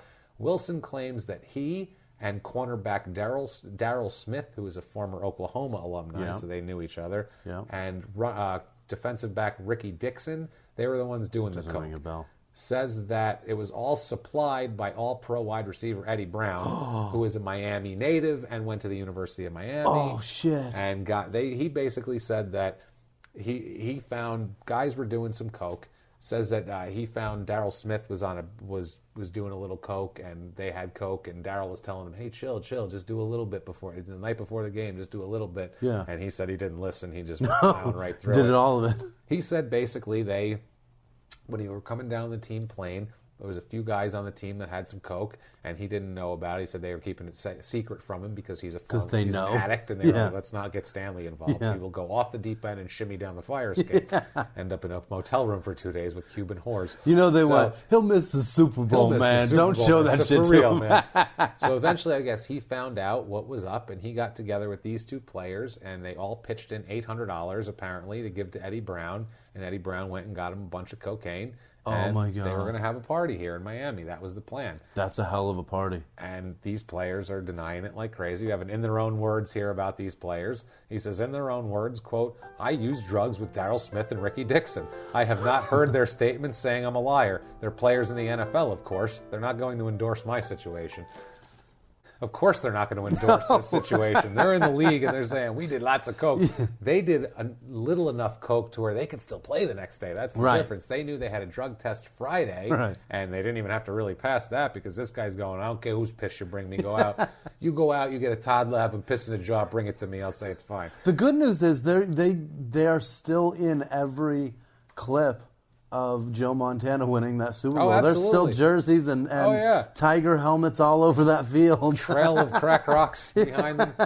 So Tuesday, January 9th, 1990, Wilson holds a press conference in New York. Good things happen when he holds press conferences, right? Yeah. A couple days. I can't wait. So Wilson holds a press conference in New York to talk about Penthouse releasing the contents of the story to the public. He tells everyone he is drug-free. He's doing great. Literally, he's like, I'm drug-free. I'm doing fine now. I've been to a bunch of rehabs. Reiterates that everything in the story is true and don't think it's not. And I'm good now. And read my story and everything's cool. That's January 9th. So Friday, that was Tuesday. Friday, January 12th, when you break it down into that small of time increments, you know there's trouble coming. Unbelievable. January 12th, 1990, 3 days later, Wilson is arrested. He holds a press conference. Just wait with the handcuffs because he's about to be arrested. Just follow him. In Gardenia, California for scuffling with police officers and possessing drug paraphernalia. Los Angeles County Sheriff Deputy George Ducanlambier, that's a good name, said that there was no evidence that Wilson was under the influence of drugs or alcohol when he was arrested. They didn't have evidence. I didn't think they just blood test people back then. He was stopped in his car, which is a 89 Chrysler LeBaron, by the way. That's the car he was driving. He got rid of the Jaguar. He has slidden so far. He's got a fucking Avon lady's car now. Is it a convertible? I hope not. That's even worse since they've all broken and ratty and fallen down. But it was only a year old. It was a year old, so it might have been a nice little LeBaron at this point. It's the white one with the red the maroon interior. So ugly. You know it. Jerry Curl juice just in a puddle on the back of his seat there. Also, now they catch him in the middle. He's in the middle of the intersection, parked. Not at the light, Oh, just no. in the intersection, parked. Officers approach his car Yeah. and go, what the fuck? And they find a weed pipe, a marijuana pipe, Yeah. between the two front seats sitting there. He's being charged with resisting arrest and possession of drug paraphernalia. They should have been happy it was weed. Yeah. They should have been like, I am right now. excuse me, you're Stanley Wilson? Is that a weed pipe? Hey, Good for you, buddy. Hey, carry on. Hey, you know what? There you go. You guys. I'd like to see you cleaning Wait it a up. second. Good for you. I got some from a kid earlier that I took off some kitty out of a possession charge. You take this and smoke it in good health. It's probably pal. some dirt weed. It's give not. it a try and We're happy give me, it's not give me a Is shout. that not cocaine? Hey, good for you. Hey, good for you, man. Hey, is that not cocaine? Now, upon is it not cocaine? Is that not a crack pipe? We are so proud of you. Now, upon hearing There's these the key charges, to the city. fuck, might as well. Upon hearing these charges, Wilson's longtime attorney, Reggie Turner, who handled his business affairs, he handled the penthouse deal, says he's going to drop him as a client after this. He's like, this is too much. Said that the resisting arrest could be tough for Wilson if he was violent, but the police end up saying he just struggled. He wasn't violent. He was just like, hey, leave me alone, don't cuff me. Don't arrest me. Didn't take a swing at him. Yeah. Reggie Turner here, silver-haired middle-aged white man number 3, says, quote, this is just another series of problems with Stanley, and at some point you have to draw the line. I don't know what else our office can do for Stanley. Yeah. I'm a business manager. He has no business. Yeah. He has no business. He has no money. Besides, Yeah. he's parking in no- intersections with a Right. Chrysler Baron. What the fuck am I getting? And you out know of this? what? He probably was like, I can't get any coke. I've got a little bit of money. I'm going to get some weed. And then he did it. And then he was like, shit, this shit makes me sleepy, man. And just and then nodded just off. put it in bar. Nod it off. He's like, man. this ain't coke. This ain't no good. Some time goes by on this. Mm-hmm. That ends up getting squashed here a little bit. And November 3rd, 1990. Okay, so a few months go by where no major incidents. Yep. Wilson is arrested in California after officers identified his car as the one described by an October 10th purse snatching victim. So now he's snatching purses. This is sad. He's released 2 days later after police say they lacked the evidence to proceed. They had to charge him and release him. Wilson said that he lent his car to someone but couldn't remember who. That's how he got off. It's a damn good It's his excuse. car, but he's like, I wasn't driving it. And they're like, well, who was? He's like, I don't remember. You know how much cocaine I do? Shit. I don't know. It's a Chrysler Baron. I can give a fuck about Just that give it car. to people. You I want to don't know. borrow it? Yeah, you can borrow. You want to rob You got some somebody? Go errands? ahead. Here's the keys. Yeah, what the hell? You go out and get some groceries. No problem. So December 13th, 1990, this is a month later, Wilson is found and arrested by detectives inside an abandoned Long Beach, California house. This is a mess. They were investigating a robbery and tipped off by an informant that this was where the robbery suspect was. Police said that the house they found him inside was, quote, where drug users crawl in to sleep. It's a flop house, It's a crack crack house. den, It's yeah. a vacant, abandoned house. Arresting detectives Dave Foltz and Kevin Nelson said that Wilson didn't resist at all and consented to his search. Detective Nelson also said that, quote, he admitted to a burglary in the area on Wednesday evening. So now he's fucking admitting to things. Don't do that. Jesus. No, he's saying, look, I don't know. anywhere is better than He's where like, I'm staying dude, right now. I don't know, man. This is a mess. He Hey, looked around and was like, jail's comfortable. Yeah, there's a bed there. There's Let's a go bed. there. So he'll be held in Long Beach jail here while they complete the burglary investigation. Search of Wilson yielded, this is the investigation, yielded a purse that zipped up. It's not his, obviously, with a bunch of jewelry. The items included a watch and a bracelet with the name, quote, Meredith inscribed in it. Oh, God. Also a ski jacket that fit the description of a stolen item from a Wednesday robbery, where the victim in that case was named Meredith. You guessed it. So we connected him there. That's pretty good, Boom, solid boom, connection. boom. Lock him up. Police Sergeant Robert Gillespie said, this is sad, quote, he's in bad shape. He's run down to the max. He was at the bottom of the pit in a place filled with trash and hypodermic needles. It's almost like he was asking someone to grab him by the neck and shake it out of him. Almost like he was asking for help. That's what it seems like. Yeah. He's like, I'm caught. I don't even fucking know anymore. I don't even have the LeBaron anymore. I lent it to somebody, forgot who it was, and they just left. I don't even know.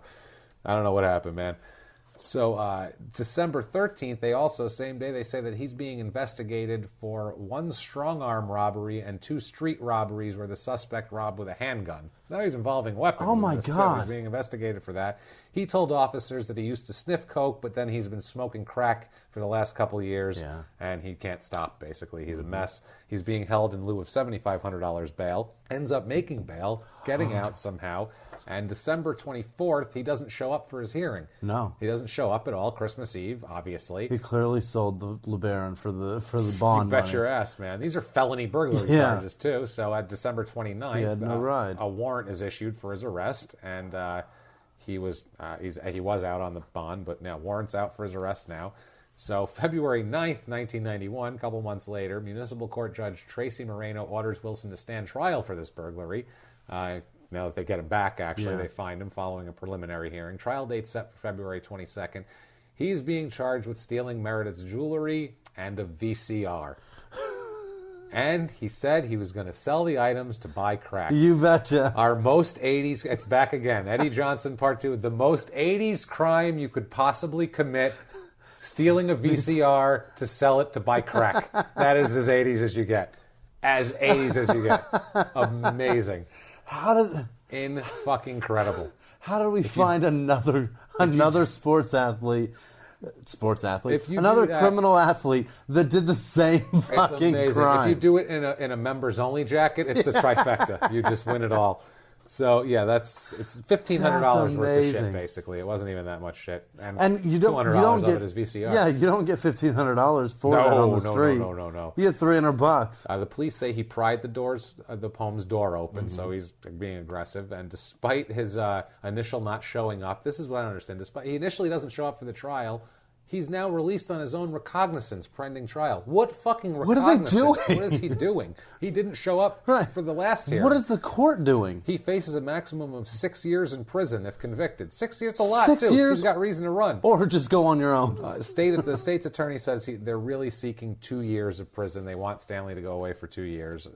May 7th, 1991, he pleads guilty to the burglary charges. He's trying to get this out of the way. Yeah. So the next month for sentencing on June 20th, he's sentenced in the felony burglary case, receives a 4-year suspended sentence. What? Suspended. They all feel of bad it? for him. Yep. He's all of it suspended. It's his first. It's really his first offense. He has the public disorderly conduct. He's nearly never been arrested. I mean, if this was in the NFL, they would have hung him. But I mean, for the law, actually, they're like, really, he hasn't had much. Yeah. And he's a mess, and they cite his drug use and the fact he's been to rehab 300 times and and his downfall. And I'm sure he gave him a sob story about the Super Bowl. Yeah. I missed the Super Bowl, man. I understand. I'm fucked up. Please help me. So the early 90s, he would call James Kidney there, his lawyer that he gave the jersey to try to get work maybe in the Canadian Football League, because as we've seen from previous episodes, criminals, they'll take murderers up there. They don't give a shit. Or this is the best, with the Canadian Football League, or quote, maybe with the Raiders, which I think is great. They're like, I don't know, if Canada won't take me, maybe the Raiders? I don't know. Who knows? That's the island of misfit toys. I'll fit in with those criminals. Yeah, they'll take anybody. Shit. So, amazing. And Kidney said that he never asked him for any money. Wilson never asked for any money, even though that Kidney knew Wilson was broke, and that he knows he's broke because the last money he made in '88, his '88 playoff game checks, went to pay off debts. So he's had no money outside of that Penthouse article, and this was like, that was going fast. He's a crackhead in the middle of Barron. He's a fucking mess. So 1994-ish through about 98-ish, he's working construction. So it's just so sad. It's tough, man. It's tough for him. Life is getting hard for him. And it's hard through this whole thing until it's about to get a little bit harder. Because January 24th, 1998, Wilson robs a house in Beverly Hills. Oh, no. This is a big one here. This is a different kind of thing. This is the man whose home it was, he was in rehab with a while back. And the man was nice to him, and the man had hired him to do some landscaping work for him the year before. Him where he lived. So he'd been to the house. This was like a year before. So he comes back a year later, and he stole $130,000 worth of shit. Oh, my God. This wasn't like he didn't walk in and steal a bracelet named with Meredith on it and walk out. He stole camera equipment, video equipment, expensive jewelry. This is a very expensive Beverly Hills home, too. It's a really nice Beverly Hills home. Clearly, I'm trying to think right now, if I have $130,000 worth of shit in my house, there's no way. No fucking way. No, he'd have to steal the copper out of the walls, yeah, too. he'd have to fucking strip it bare. He'd have to take the house, chip up your put it tile. on a flatbed, and drive it the fuck away to get 130 grand out of That's me. what I'm saying. 130,000. So that's a lot of jewelry and camera equipment and video Unbelievable. equipment. I mean, that's a lot, man. In 98? In 98. Yeah, you'd have to take... Now, good God. He's arrested for that, and he ends up getting out because he gets married in 98. He marries a woman named Kim Granum, who is a college graduate. She went to, I think, Bowling Green. She's a dummy. She's a college graduate. Seems like a decent person. I don't know what she's thinking with this fucking idiot, but she marries him, gets pregnant right away. So they're having a... Oh, she's getting big. She's got to get that 130 grand. She's going for that 130 grand money. Well, now he's in trouble with the law. She married him while she's in... This woman's awesome, by the way. This woman is hardcore. Really? She's badass. She sticks with him. She seems dumb as fuck. Now, 1999, this hasn't come to fruition yet. It's still pending. Chris Collinsworth does a piece for him for the Fox Super Bowl pregame show. What? The 98 Super Bowl. Okay, 10 years later. Which was the Broncos and Falcons. Broncos, Packers. Packers, yeah. Broncos, Packers. So he does a piece with them. It says it was really hard to get a hold of him. Like Wilson blew off an interview the first time with the producer, and then he finally got to him. And Collinsworth said that after talking to him, he was more mad at the people that gave him the drugs than he was at him. He basically said Collinsworth really seems to like the guy. And he just felt bad for him after this whole thing. And he apparently, Collinsworth is much kinder to him than everybody else. He's his teammate. No, even of all his old teammates, most of them are like, hey, fuck that guy. Really? A lot of them now are like, hey, we know that, because now we know a little bit more about drug addiction and shit like that. But Collinsworth really, he went out and he forced this piece because he wanted to talk about Stanley Wilson. Here's the thing too about wanted to know where he was. When they do the team camaraderie, the defense hangs out with the defense. Yes. The offensive line hangs out with the offensive line. It's very rare that So the quarterback, the wide receivers, the running backs, those guys are always together. So Collinsworth probably bonded with him pretty heavily. Well, plus he said he was our bully. He brought an edge. And Collinsworth he's our goon. Collinsworth did not look like a football player. No. He was a skinny, looked very much like you could break him if you hit him. He still does. Yeah, so he was probably the goon that went and protected Chris Collinsworth. Yeah. Like, hey, you take a cheap shot at Collinsworth, I'm going to be blocking you on the next play type of thing. And I'm fueled up on coke, motherfucker. I am coke fueled. So now at this point, during the piece, they talk about his wife. They talk about his 7-month pregnant wife on the piece. And it's a redemption piece type of thing. Now, meanwhile, he's still got all his shit hanging over him. They talk about he was arrested last year and he's still pending. So they're like, who knows? But it's a fluff piece on Wilson. And now, but Chris puts all of it on the table. Yeah, he does. He does. Now, 1999, they talk to James Kidney, our Jersey receiving friend, and he said he received a Christmas card from Wilson last year. Oh, that's sweet. He said, quote, real religious. Oh, shit. He is way God. Oh. He is way into God now, boy, and for the rest of his days here. Wilson wrote in the card, quote, God is on my side, God is in your spirit. Ugh. Which does not say Merry that Christmas sounds at threatening. all. That doesn't say Merry Christmas at all. I don't hear yay, be festive at that point. So now, March 20th, 1999, he is convicted of the felony burglary here again. Now we go to sentencing.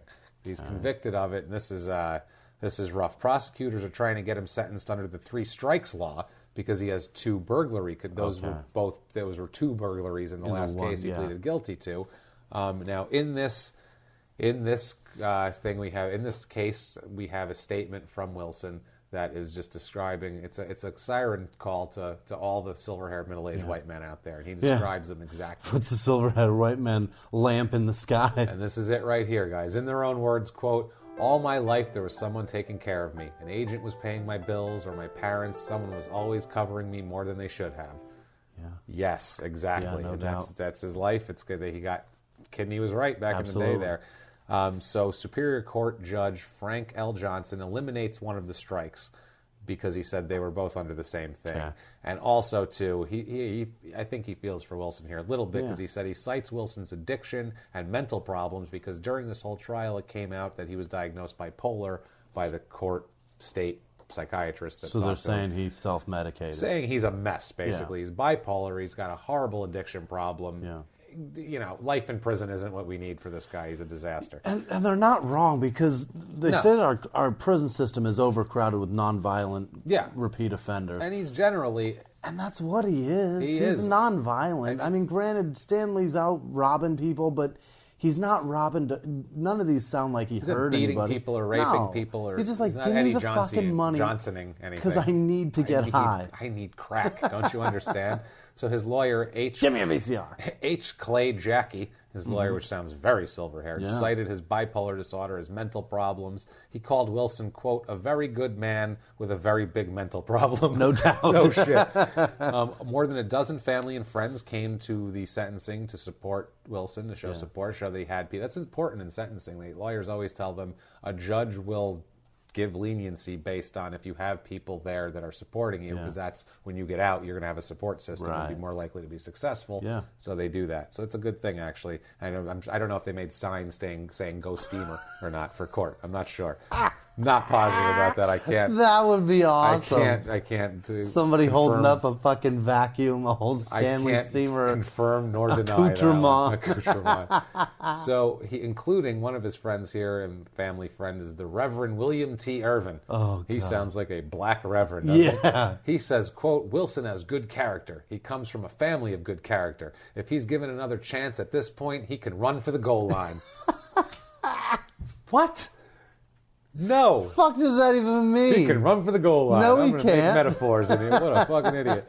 So Wilson, in his final plea to the judge here, says, before sentencing, says, in their own words, quote, when I left prison the first time, I truly believed I wasn't ever going to do it anymore. I believed it in my heart. I've always been against all the things that I've been charged with. It's so strange. The person sitting here is not the person who did these things. All I'm asking you to do is what you have the power to do. He's like, give me a break, please. Yeah. I'm a mess. I swear I'm good now. I swear I'm good now. So during this now, while this is happening, they said Wilson sobbed pretty much through the entire hearing. And finally, Judge Frank Johnson gives sentencing, and he does not give him the 3 strikes thing, but he gives him the maximum 22 years. Whoa. You, sir, may fuck off. No doubt. Holy shit, 22 years. 22. 22 years. He's like, you're a disaster to society in general, and we need to get rid of you. Wow, and I kind of feel bad.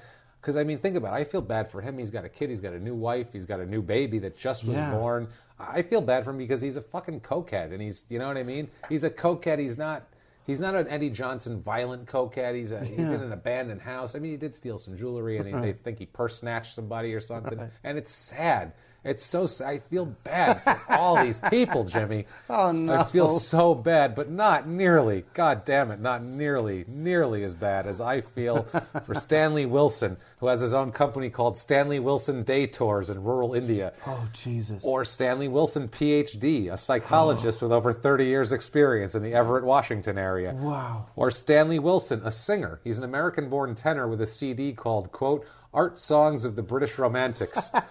Or Stanley Wilson, attorney at law. He handles business law, mergers, and acquisitions in Tempe, Arizona. There's so many. Stanley Wilson, a high school football player in Jonesboro, Arkansas, who's a wide receiver, 6'4", 185 pounds. Poor kid. Stanley Wilson, a certified public accountant in Mong Mong, Guam. I just wanted to say Mong Mong, Guam, so I wrote that one down. I hope there's somebody in Mong Mong that listens to this. And finally, Dr. Stanley Wilson, MD, a general surgeon with a 5-star rating on healthgrades.com in Charleston, South Carolina, and he's accepting new patients if you need something cut out of you. I feel bad for those people. Unbelievable. You Google, that's what you find. That's too bad. So March 10th, 2005. Everybody Googles themselves. You know what I mean? Yeah. And you know that doctor has Googled himself a million times, and he's like, God damn it, are you serious? He just tells everybody, make sure you put in doctor.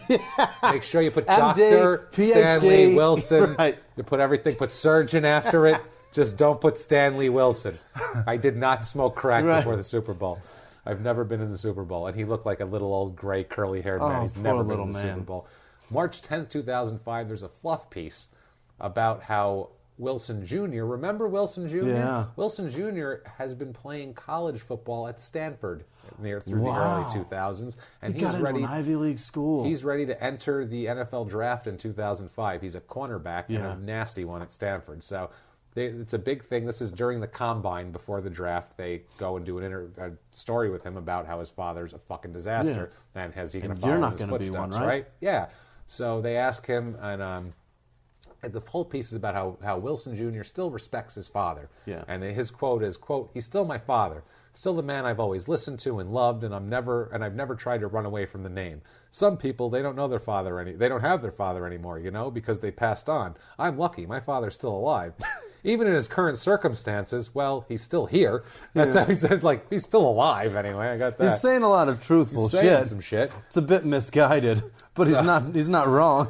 So 2005, Stanley Wilson Jr., or the second as he puts it, is taken by the Detroit Lions in the third round of the draft. Wow. 72 overall. You're making the goddamn team. What year? In 2005. Wow. You are making the squad if you get drafted in the third round, more than likely. Now, the only thing is, 2 picks after that, they could have had Justin Tuck, the really good Giants defensive lineman for years, and also Darren Sproles in the 4th, who's still a productive running back. He is kicking ass this year, too. And he's a tiny little shit who's been playing for 12 years He's so now. fast. He's so nasty. They could have had him, but instead they got Stanley. Whoops. So, let's get back to Stanley Sr. Yeah. He has his NFL career. He plays for, I think, 4 years and washes out. Yeah. Stanley Jr., he's out by 2009. January 2016, this year, Stanley Wilson Sr. is released from prison. Early. After serving 17 years of his 22-year sentence. His wife, Kim, stayed with him the whole fucking time. She married him less than a year before he went to jail. So it's not like they were together for 20 years and she said, "He's my man." She fucking stayed with him, man. Wow. That's a... I don't know what her deal is. That's I don't know a ride or die. That's what she is. She suffered her life, but wow. Yeah. Here's the thing, though. In just being a married man, women get, and men, if you neglect your significant other, they will, I have needs, and then they stray. He has been away for so long. 17 years. What has she done for 17 years in that bedroom? Yeah, he went away. His child was a baby. Yeah. He comes back, they're ready to graduate high school. That's unbelievable. Insane. She watched the whole childhood through prison. How wild is that? So he's doing well now. Yeah. There's articles about how he got to, see, family members, and he did well, and he's whatever. But he's not doing too much in the press. He did a little interview that was just a little ha-ha, he-he, I'm doing fine, whatever. Now, June 22nd, 2016... What? This is now. Just a few months ago. Stanley Wilson Jr., because he's a junior who played sports, is found in the backyard of an 80-year-old couple in Portland, Oregon, naked and shot in the stomach. What? Naked with a gunshot wound in his stomach. How did that happen? In the Council Crest neighborhood of Portland. He's alive and sitting in a fountain in the backyard. Just bleeding naked, out. Bleeding out. It's less than a mile away from his rental home that he has in the area. Yeah. This was not the first incident he had that day. Apparently, that was the end of the day. The first incident... That's a hell of a day. This is a day. Listen to this. The first incident in this hell of a day came when he still had clothes on at this point. He was not naked. He approached a home and entered through the garage. This woman had just come home from somewhere, and I guess they'd stained some patio furniture. They had some stain on it, so they opened the garage door to let it air out. Sure. So he sticks his head, you know how there's a garage and then there's a door to the house inside in the garage that you go into. He apparently went in the garage and then stuck his head inside the door to the house and just peeked in the door, and the lady was standing there like, "Hey, how's it going?" Like, she's like, "Who are you?" "Hey, weirdo, what are you doing?" And this is the best conversation I've ever heard in my life. The woman sees him standing there. He says to her, quote, "Do you need anything?" Just poked his head in the garage, said, "Do you need anything?"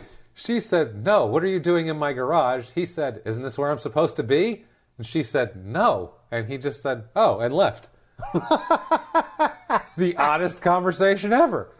That's the words of a man that's about to do some shit that's illegal. She said he seemed very surprised by the fact that he was in the wrong place and left quietly. Here's what you do in that situation. You open the door, hoping that nobody's in there, and when you see someone, you go, hey, I just want to let you know you left your garage door open. I didn't know if you noticed it or not. He said, do you need anything? I don't know you. Why would I need something? What are you talking about? Hey, I'm here for that thing that you What are needed. you, the neighborhood? You're making a list of... You going out on a sandwich run? What are you doing? What are you asking? I'd like pastrami on rye, please, if I do need something. Yes, I'd like a roast beef sandwich. Are you here for the cuckold? What are you here for? What are you doing? Here? Is the orgy today? I thought I scheduled that for tomorrow. So she said, seemed surprised, left quietly, and she noted that he was very polite and nicely dressed. But she got that dressed part down, though. But she thought it was odd that he wasn't wearing any shoes. So he had lost his shoes at this point, but he's still nicely dressed. He's undressing slowly. She said, quote, he was nicely dressed. He was a nice-looking, polite person who was trying to break into my home. But she called police after she said that he was just standing in the front yard, shoeless, looking confused. So she called the police and was like, okay. There's a man here that believes he belongs here. He said, isn't this where I'm supposed to be? She's like, no. Asked me if I needed anything. That's the best conversation Now he's just ever. standing in the tree, in the front yard, staring at my tree. That's some junior shit right there, man. I'll tell you something. So, that's junior behavior. Turns out, by the time the cops got to her house, he was already gone. By the time he had been shot, it turns out he had broken into or trespassed on at least 2 other houses in the area before arriving at the residence of 78-year-old Robert McCall, who was like his dad started a bunch of chemical companies in Portland in the 50s.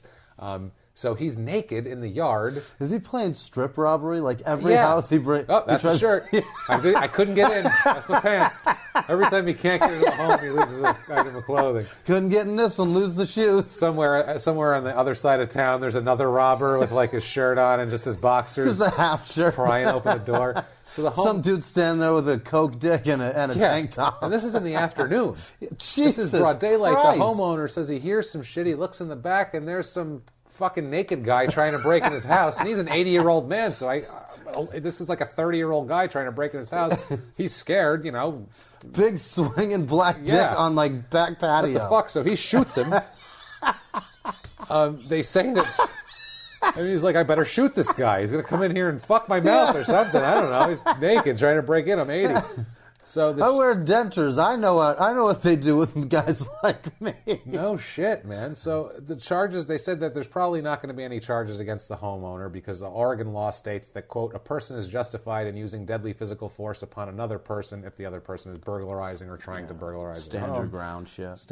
General shit, basically, if you're in your house. His charges are going to be one felony count of first-degree burglary, one misdemeanor count of first-degree criminal trespassing, and 2 counts of second-degree criminal trespassing. They broke it down like second degree is like hanging out in the yard. Yeah, when you're not allowed to. I don't know if you add no public indecency. Nothing. No nudity. That is not charged at all. Dick out.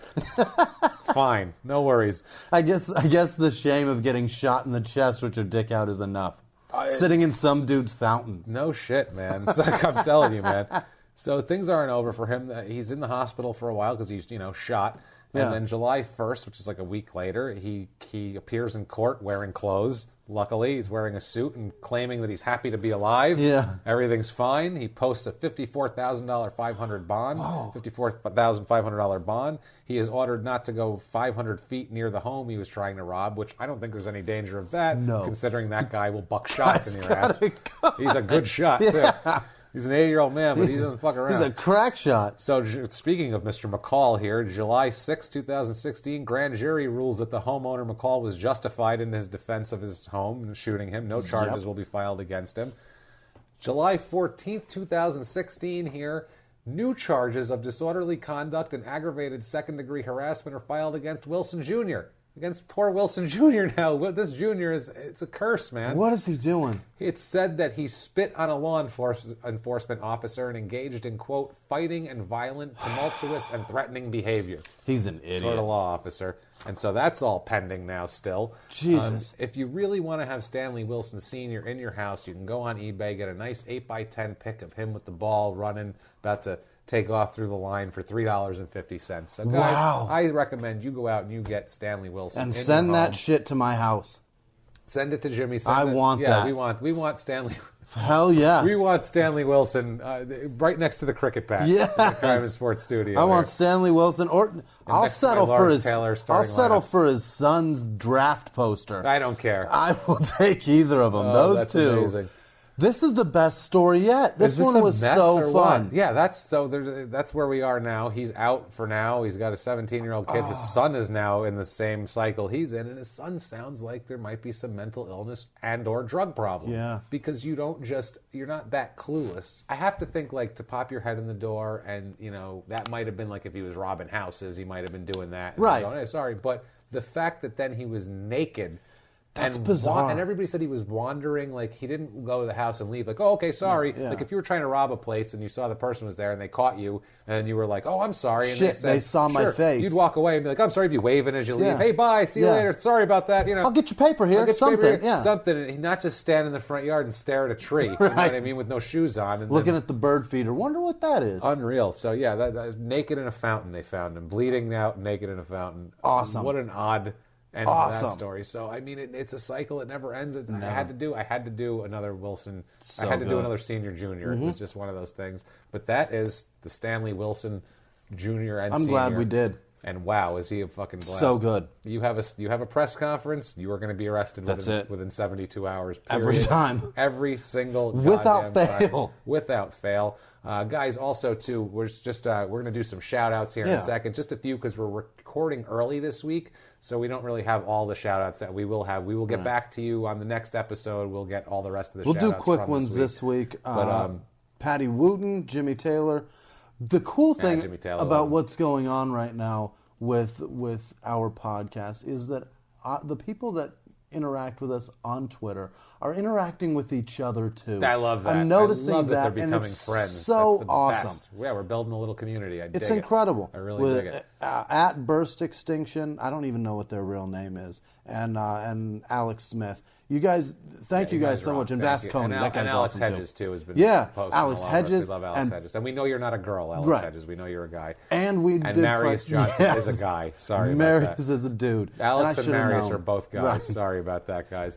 Patty Wooten and the other guy that makes... What's the guy's name that... Fuck. And also, Python Cricket's been shouting us out a lot. Go to pythoncricket.com for the finest in cricket bats and for all your cricket equipment. needs. It's beautiful. We have a bat. They send it to us, and it is lovely. And if I ever play cricket, I will use the fuck out of it. Or if I ever have to beat a former NFL player who's naked and trying to break into my home. I don't have a gun. I have a cricket bat. That's it. And I'll whoop him. Me and Frankie, the Crime and Sports Dog, will be all over it. If you want to get some shout-outs from us or whatever, iTunes Jason reviews. Fuller. That's the guy that makes a ton of memes. Too. He rules. You can get a hold of us at Crime and Sports on Twitter, Facebook.com/crimeandsports, crimeandsports@gmail.com. If you want to drop us a line, an email, send it. Jimmy, you want to give them your social media? At Wisman Sucks on Twitter, Instagram, and that old Snapchat, WHISMAN Sucks. And I am at Jimmy P is funny. Guys, please, best thing you can do for us, iTunes reviews. Yeah. Get on there. Like I said, if you're a new listener or an old listener who just hasn't done it yet, please, takes a few minutes. It's not a big deal. It takes 30 seconds. Give us 5 stars. Tell them you're following instructions. Help spread this thing because we're trying Tell to 6 friends, damn it. Tell 60 friends. If you don't have 60 friends, I don't have 60 friends. So tell as many friends as you have. Yeah. Tell every ex-NFL player you know who's in prison for cocaine. They can probably get podcasts in there. I don't know, but they'll want to hear about this. But thank you guys so much. Spread it. It's all you guys. We tried our best. We don't know anybody else to tell. So anybody, all the new listeners we get is because of you guys. Yeah. Spreading it. It's the Crime and Sports movement, and we love you guys so much. Join us next week for a wild, wild episode. We have another pile of batshit with us again.